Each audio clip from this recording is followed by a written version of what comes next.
రాజధాని అమరావతి నగర ప్రధాన అభివృద్ధిదారు ఎంపిక కోసం స్విస్ ఛాలెంజ్ పద్ధతిన బిడ్ దాఖలు చేసేందుకు సిఆర్డీఏ గడువు పెంచింది. సెప్టెంబర్ 1 వరకు ఇచ్చిన బిడ్ దాఖలు గడువును 13 వరకు పెంచుతూ సవరణ ప్రకటన జారీ చేసింది. ఆదాయ వాటాలో గోప్యత పాటిస్తోంది చట్టప్రకారమేనని సిఆర్డీఏ పేర్కొంది. రాజధాని అమరావతిలో కేంద్ర రాజధాని ప్రాంత ప్రధాన అభివృద్ధిదారుని ఎంపిక చేసేందుకు జారీ చేసిన ప్రకటనలో స్వల్ప మార్పులు చేశారు. ఈ మేరకు సవరణ ప్రకటన విడుదల చేసిన సిఆర్డీఏ బిడ్ దాఖలు గడువు పెంచింది. ఇదివరకు ఒకే దశలో సాంకేతిక, ఆర్థిక బిడ్లు సమర్పించాలనే నిబంధన ఉంది. ఈసారి ఈ రెంటికి 2 దశల్లో వేర్వేరు తేదీల్ని సిఆర్డీఏ నిర్ణయించింది. మొదట జారీ చేసిన ప్రకటన ప్రకారం సెప్టెంబర్ 1తో స్విస్ ఛాలెంజ్ పద్ధతిలో బిడ్ దాఖలు చేసేందుకు గడువుగా పేర్కొన్నారు.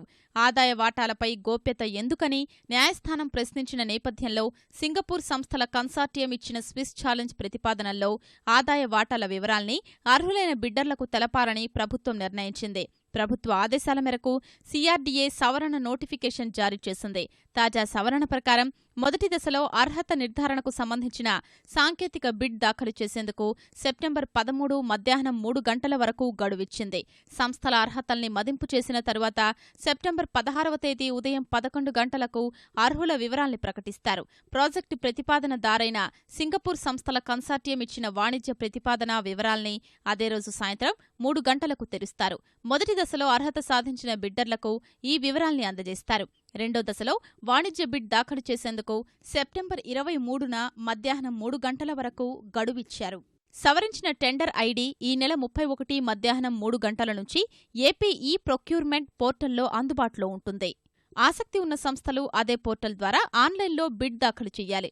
అపెడా చట్టం ప్రకారం నేరుగా సంప్రదింపుల పద్ధతిలో ప్రధాన అభివృద్ధిదారు సంస్థను నియమించొచ్చు.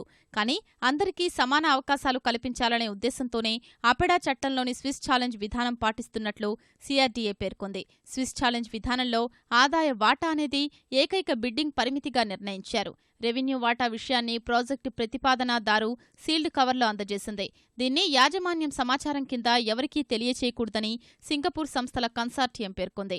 ఆ సమాచారం ఇంతవరకు రాష్ట్ర ప్రభుత్వానికి తెలియదు.